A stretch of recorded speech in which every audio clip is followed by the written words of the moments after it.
लक्ष्मी का अपने घर में पूरा दबदबा था। हिटलर की तरह वो सारा काम अपने पति और बेटे से करवाती।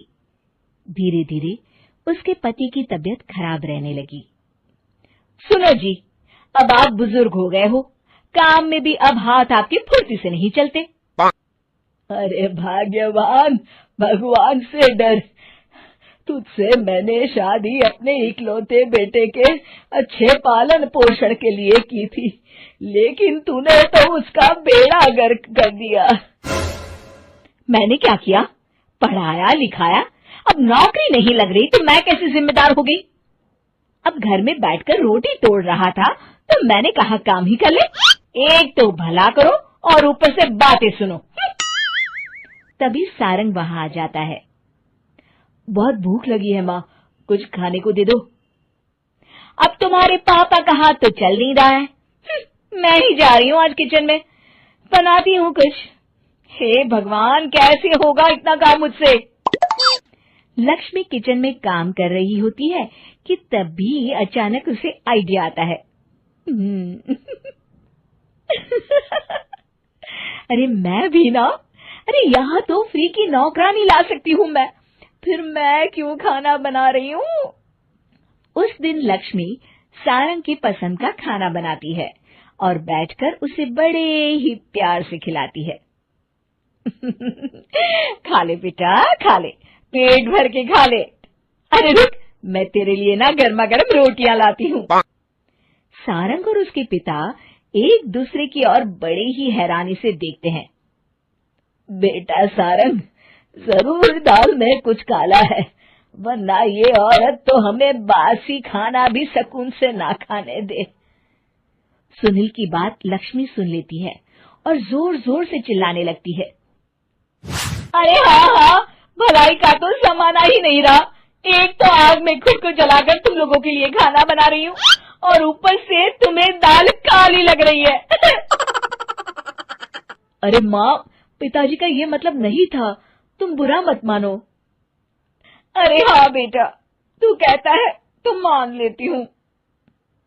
लक्ष्मी सारंग के पास बड़े ही प्यार से बैठ जाती है और फिर कहती है, बेटा मैंने ना तेरी शादी करने की सोच ली है।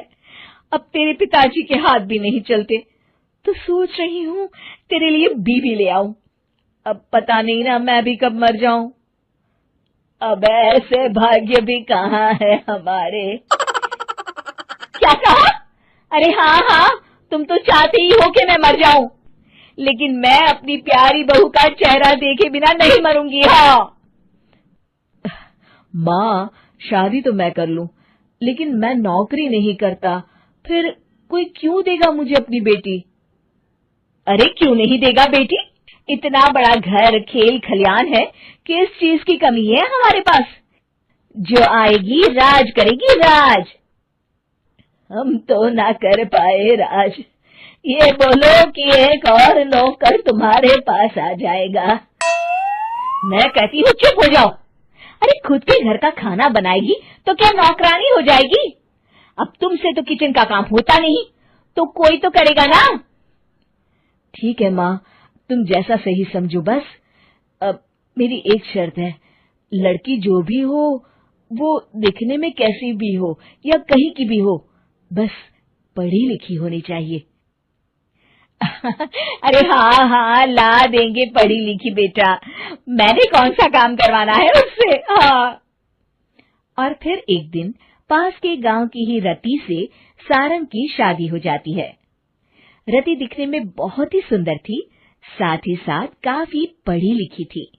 रति को लक्ष्मी के सौतेले होने की बात पता नहीं थी।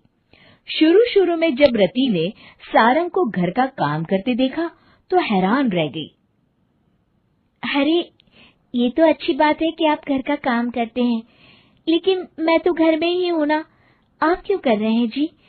जाइए आप नौकरी के लिए अप्लाई कीजिए ना। तभी लक्ष्मी वहां आ जाती है। अरे रति बहू, करने दे उसे काम। और हाँ, मेरे घर के कुछ नियम है, कायदे हैं, यहाँ बीच में ना ही बोलो तो तुम्हारे लिए अच्छा होगा। रति को लक्ष्मी की बात कुछ अजीब सी लगती है। वो समझ नहीं पाती है कि वो ऐसा व्यवहार क्यों कर रही है, लेकिन उसे लक्ष्मी के सौतेले होने के बारे में कुछ पता नहीं चलता है। फिर एक दिन तो हद ही हो जाती है।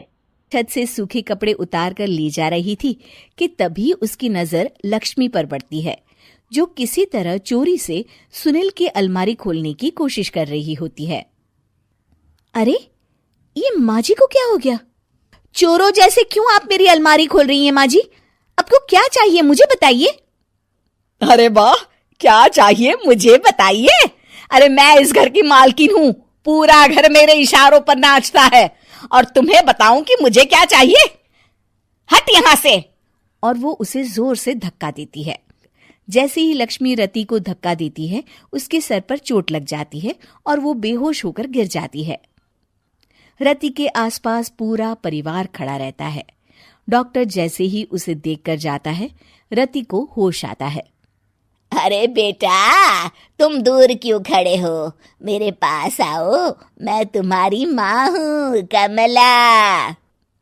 रति के मुंह से लक्ष्मी सारंग की माँ का नाम सुनती है तो हैरान सी रह जाती है। क्या बोला रति बहू? चुप कर डायन, तूने मेरे पति और बेटे का हाल बेहाल कर दिया। अब तू मेरी बहू को भी गुलाम बनाना चाहती है? रुक, अभी मजा चखाती हूँ। ये कहकर जैसे उसे पकड़ने की कोशिश करती है, लक्ष्मी वहां से भाग जाती है। लक्ष्मी के जाने के बाद रति अपने ससुर और पति की तरफ देखकर मुस्कुरा देती है। दोनों समझ जाते हैं कि ये रति की चाल है। अगली सुबह लक्ष्मी का पति खाना लेकर खेत में जाने के लिए निकल ही रहा होता है कि लक्ष्मी उसे रोक देती है। अरे कहाँ चल दिए खाना लेकर? आज घर का काम कौन करेगा? तभी पीछे से रति आ जाती है और जोर से चिल्लाती है। कौन इनको काम पर जाने से रोक रहा है? मैं अभी उसे मजा चखाती हूँ। जैसे ही रति लक्ष्मी की तरफ बढ़ती है, लक्ष्मी घबरा जाती है।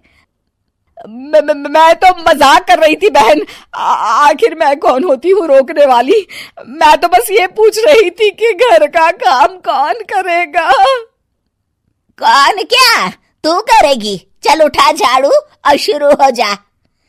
लक्ष्मी पूरे घर में झाड़ू पोछा लगा रही होती है कि अचानक सामने सारंग खड़ा हो जाता है। अच्छा माँ, मैं काम पर जा रहा हूँ। रति के मामा की फैक्ट्री है, मैं वहां आज से मैनेजर के तौर पर काम करूंगा। सैलरी भी अच्छी है। अरे सारंग, तुझे क्या जरूरत पड़ गई काम करने की? और बेटा, तू बाहर काम करेगा तो इस बड़े से घर को मैं कैसे संभालूंगी? अभी तो पूरा काम बाकी पड़ा है। तभी वहां रति आ जाती है।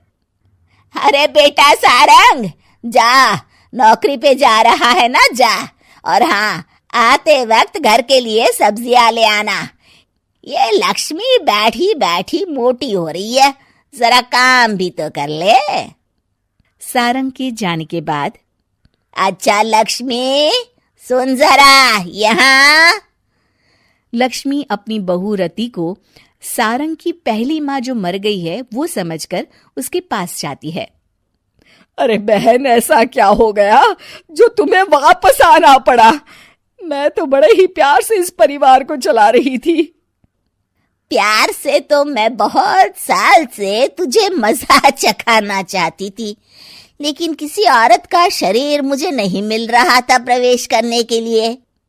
अब से ना मैं बहू के शरीर में रहूंगी। और हाँ, तूने कोई भी चालाकी दिखाई या मेरे घर के लोगों को परेशान करने की कोशिश की तो तेरा गला दबा दूंगी।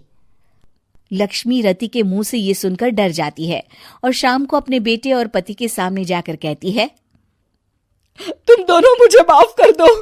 मैं अब तुम दोनों को कभी परेशान नहीं करूंगी। और बहू, तुम मेरी बेटी की तरह हो, बस अब बेटी की तरह ही बनकर रहना। लक्ष्मी उन लोगों को इतना कहकर वहां से चली जाती है और उसके जाने के बाद तीनों एक दूसरे की तरफ देखकर हंस देते हैं।